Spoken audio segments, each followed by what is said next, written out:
दोस्तों, अपनी पाठशाला में आपका स्वागत है। आइए अब हम संविधान के भाग 2 के बारे में चर्चा करेंगे। इससे पहले पिछले क्लास में हमने भाग 1 के बारे में पढ़ा था, जिसमें हमने अनुच्छेद 1 से 4 तक के बारे में अध्ययन किया था। तो उसमें कुछ चीज़ें बाकी रह गई थी, उसके बारे में बता दें, फिर आगे बढ़ते हैं। थोड़ा सा ब्रीफली आपको बता दिया जाए कि पिछले क्लास में जो हमने 1 से 4 तक के बारे में पढ़ा है उसके बारे में, कि पहला अनुच्छेद 1 कहता था कि भारत राज्यों का एक यूनियन है। अनुच्छेद 2 यह कहता था कि संघ को संसद को ये अधिकार है कि वो कोई विदेशी भूमि अगर वो भारत में सम्मिलित हो तो उसको अनुच्छेद 2 के तहत भारत में शामिल किया जा सकता है। अनुच्छेद 3 ये कहता है कि संसद को ये अधिकार है कि भारत के वर्तमान राज्यों के नाम में, सीमा में या अलग राज्य बनाने का भी अधिकार संसद को है।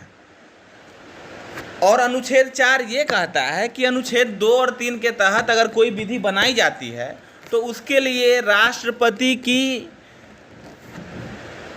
हस्ताक्षर बाध्य है। राष्ट्रपति उसके लिए मना नहीं कर सकता है और उसके लिए हमें कोई संविधान संशोधन नहीं करना पड़ेगा। तो ये हमने पढ़ा था अनुच्छेद 1 से 4 तक। अब एक है बेरूबारी। बेरूबारी मामला क्या है, इसके बारे में देखिए। बेरूबारी, जब भारत पाकिस्तान का बंटवारा हुआ तो सर रेडक्लिफ ने, जो उस समय भारत का बंटवारा किया गया था, तो जो मुस्लिम एरिया थे वो पाकिस्तान को दिया गया था। तो उसी क्रम में बेरूबारी भारत के पश्चिम बंगाल का एक छोटा सा क्षेत्र था जहाँ की 90% आबादी मुस्लिम थी, लेकिन वो बंटवारा के समय भारत में था। और कुछ ऐसे हिस्से थे जो उस समय के पाकिस्तान, वर्तमान बांग्लादेश में पड़ते थे, वहाँ की मैक्सिमम आबादी हिंदू थी और वो पाकिस्तान में चले गए थे। तो ऐसा उस समय किया गया कि क्यों ना बेरूबारू को पाकिस्तान में दे दिया जाए और जो हिंदू बहुल कुछ क्षेत्र हैं जो उस समय के बांग्लादेश में थे उसको भारत में ले लिया जाए। तो ऐसा करने के लिए ये कहा गया कि चलो आर्टिकल 3 के तहत ये है कि हम राज्यों के क्षेत्र सीमा में परिवर्तन कर सकते हैं तो कर लेंगे। लेकिन जब सर्वोच्च न्यायालय के समक्ष ये प्रश्न उठा, क्या आर्टिकल 3 के तहत हम अपने क्षेत्र को विदेशी देश को दे सकते हैं, तो सर्वोच्च न्यायालय ने कहा कि नहीं, आप ऐसा नहीं कर सकते। आपको जितना भी तोड़ फोड़ करना है, बंटवारा करना है, वो आप देश के अंदर कर सकते हैं, लेकिन देश के क्षेत्र को आप विदेशी को नहीं दे सकते आर्टिकल 3 के तहत। तो इसके लिए उन्होंने बताया कि इसके लिए आपको संविधान में संशोधन करना पड़ेगा। तो फिर 1960 ईस्वी में संसद द्वारा 9वां संविधान संशोधन कर बेरूबारी संघ क्षेत्र को पाकिस्तान को सौंप दिया गया। उसी प्रकार कुछ दिन पहले नरेंद्र मोदी की सरकार और बांग्लादेश की शेख हसीना के बीच एक समझौता किया गया और 100वें संविधान संशोधन अधिनियम 2015 के द्वारा बांग्लादेश के कुछ एरिया को भारत में लिया गया और भारत के कुछ एरिया को बांग्लादेश को सौंप दिया गया। तो ये था बेरूबारी मामला। अब भारत के राज्यों का पुनर्गठन कैसे हुआ ये बताइए। तो इसके तहत क्या हुआ कि जब अपना देश आज़ाद हो गया 1947 में, तो उस समय क्या था कि भारत में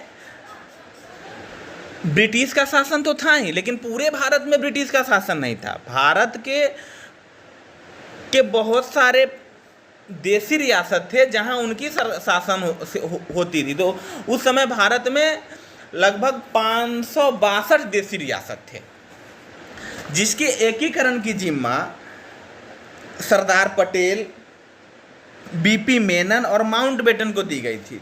तो 562 में 559 ने स्वेच्छा से भारत में रहने के लिए राजी हो गए, लेकिन 3 ऐसे देसी रियासत थे जो बड़े हठी थे। और बंटवारा के समय ये कहा गया था, अंग्रेजों के द्वारा ये कहा गया था कि जो देसी रियासत भारत में मिलना चाहते वो भारत में मिले, जो पाकिस्तान में जाना चाहते वो पाकिस्तान में जा सकते हैं, अथवा जो स्वतंत्र रहना चाहते हैं वो स्वतंत्र भी रह सकते हैं। तो इसमें एक हैदराबाद देसी रियासत था। आज के डेट में हैदराबाद एक शहर रह गया, लेकिन उस समय एक देसी रियासत हुआ करता था। तो वहाँ के राजा थे, तो उन्होंने बोला कि नहीं, मैं पाकिस्तान में मिलूँगा, क्योंकि वहाँ पे मुस्लिम आबादी ज़्यादा थी। तो सरदार पटेल ने कहा अच्छा आप पाकिस्तान में मिलोगे। तो सरदार पटेल ने पुलिस कार्रवाई, मतलब पुलिस के वर्दी में आर्मी को भेजा गया और उन्होंने पुलिस कार्रवाई के द्वारा हैदराबाद को भारत में मिलाया। इस ऑपरेशन को ऑपरेशन पोलो नाम दिया गया था। उसी प्रकार एक दूसरा देसी रियासत जूनागढ़ था। जूनागढ़ के साथ क्या था कि वहाँ के राजा जो थे वो तो मुस्लिम थे, लेकिन वहाँ की मैक्सिमम प्रजा जो थी वो हिंदू थी। तो पटेल ने कहा ठीक है, ये भी बोल रहे थे कि हम पाकिस्तान में मिलेंगे। तो सरदार पटेल ने बोले कि ठीक है ऐसा करते हैं, जनमत संग्रह करा लेते हैं। तो फिर जनमत संग्रह हुआ और वहाँ के मैक्सिमम प्रजा जो थी वो हिंदू थी, तो वो भारत में मिलने को राजी हो गए। तो जनमत संग्रह के द्वारा जूनागढ़ को भारत में मिला लिया गया। और जम्मू कश्मीर एक देसी रियासत था, तो इसकी कहानी तो कुछ अलग ही है। ये बोला कि ना मैं भारत में मिलूंगा ना पाकिस्तान में मिलूंगा। तो इन्होंने अपने आप को बोला कि मैं स्वतंत्र रहूंगा। तो इनके साथ क्या कंडीशन था कि यहाँ के राजा तो हिंदू थे हरि सिंह, लेकिन ज़्यादातर आबादी जो थी वो मुस्लिम थी। तो जब देश आज़ाद हो गया, इन्होंने अपने आप को बोला कि मैं स्वतंत्र रहूंगा। तो देश आज़ाद होने के बाद पाकिस्तान ने जम्मू कश्मीर पे आक्रमण कर दिया। तो राजा हरि सिंह लगे कि अच्छा अब क्या करूं। तो उन्होंने प्रधानमंत्री जवाहरलाल नेहरू को बोला कि अब तो बचा लीजिए। तो पटेल ने कहा ऐसे नहीं बचाऊंगा, आपको पहले विलय पत्र पे हस्ताक्षर करने पड़ेंगे। तो विलय पत्र पे हस्ताक्षर कर जम्मू कश्मीर को भारत में मिलाया गया। ये कहानी थी ये 3 देसी रियासत के जो स्वेच्छा से भारत में नहीं मिले थे। अब आप भाषाई आधार पर राज्यों के पुनर्गठन के बारे में देखते हैं। स्वतंत्रता प्राप्ति के बाद भाषाई आधार पर राज्यों के पुनर्गठन का मांग के मद्देनजर संविधान सभा के अध्यक्ष राजेंद्र प्रसाद ने 27 नवंबर 1947 को न्यायमूर्ति एस.के. धर की अध्यक्षता में 4 सदस्यीय भाषाई आयोग का गठन किया।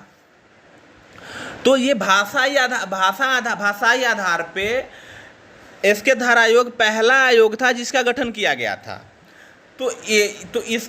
इसका गठन इसलिए किया गया था कि क्या भाषा के आधार पे राज्यों का गठन किया जा सकता है। तो इन्होंने अपना रिपोर्ट जब 1948 में प्रस्तुत किया तो इन्होंने मना कर दिया कि नहीं, भाषा के आधार पर राज्यों का पुनर्गठन करना सही नहीं है। इन्होंने प्रशासनिक, भौगोलिक और वित्तीय एवं विकास की सुविधा के आधार पर पुनर्गठन का सुझाव दिया। उसी साल कांग्रेस कार्य समिति ने राज्य के पुनर्गठन के संबंध में धर आयोग के रिपोर्ट के मद्देनजर जवाहरलाल नेहरू, वल्लभ भाई पटेल तथा पट्टाभी सीतारमैया, इसको जेवीपी कहा जाता है, कि जेवीपी आयोग का गठन किया। इस आयोग ने भी भाषा के आधार पर राज्यों के पुनर्गठन का विरोध किया। उसी समय एक अलग सी कांड हो गई। उस समय के मद्रास में तेलुगु भाषियों के लिए एक अलग भाषा के आधार पर राज्य बनाने की मांग हो रही थी। उसी में वहाँ के एक नेता थे पोट्टी श्रीरामल्लू, वो आमरण अनशन पे बैठ गए और 56 दिनों तक वो आमरण अनशन पे रहे। उसके बाद 15 दिसंबर 1952 को उनकी मृत्यु हो गई। उनके मृत्यु के बाद भयानक अराजकता उत्पन्न हो गई मद्रास में। तब जवाहरलाल नेहरू को लगा कि अरे ये तो बहुत, अब इसको दबाया कैसे जाए। तो उन्होंने तेलुगु भाषियों के लिए अलग आंध्र प्रदेश के गठन की घोषणा की, जिसके तहत 1 अक्टूबर 1953 को भाषाई आधार पे प्रथम राज्य आंध्र प्रदेश का गठन किया गया। तो अब जब भाषा के आधार पे गठन कर दिया गया तो अब इसके बाद क्या हुआ कि अब हर जगह से आवाज़ उठने लगे कि भाषा के आधार पे हमें भी गठन किया जाए। मतलब अलग अलग राज्य की मांग भी, भाषा के आधार पे अलग अलग राज्य की मांग भी तेज हो गई, जिस कारण जब भाषा के आधार पे मांग तेज हो गई तो इसके विचार के लिए 1953 में फजल अली की अध्यक्षता में 3 सदस्यीय राज्य पुनर्गठन आयोग का गठन किया गया, जिसके अन्य सदस्य के.एम. पनिक्कर तथा हृदयनाथ कुंजरू थे। इस आयोग ने 3 दिसंबर 1955 में अपनी रिपोर्ट केंद्र सरकार को सौंपी। इस रिपोर्ट के आधार पे राज्य पुनर्गठन अधिनियम 1956 में पारित किया गया। तो ये अक्सर क्वेश्चन किया जाता है कि राज्य पुनर्गठन अधिनियम कब पारित किया गया। तो याद रखिएगा, राज्य पुनर्गठन अधिनियम 1956 में पारित किया गया। और राज्य पुनर्गठन आयोग का गठन कब हुआ? तो आयोग का गठन 1953 में हुआ। ये हमेशा आप याद रखिएगा। तो इस प्रकार फिर भाषा के आधार पे महाराष्ट्र से गुजरात को अलग किया गया, पंजाब से हिंदी भाषी क्षेत्र को हरियाणा बनाया गया। इस तरह से भारत के भाषा के आधार पे भारत में राज्यों का गठन किया गया। तो तो राज्य पुनर्गठन अधिनियम 1956 के तहत संविधान में 7वां संशोधन किया गया और मूल संविधान में राज्यों को 4 श्रेणी में रखा गया। 4 श्रेणी को क ख ग घ को समाप्त कर 14 राज्य और 6 केंद्र शासित प्रदेश का गठन किया गया। तो ये थे हमारे राज्यों के पुनर्गठन की कहानी।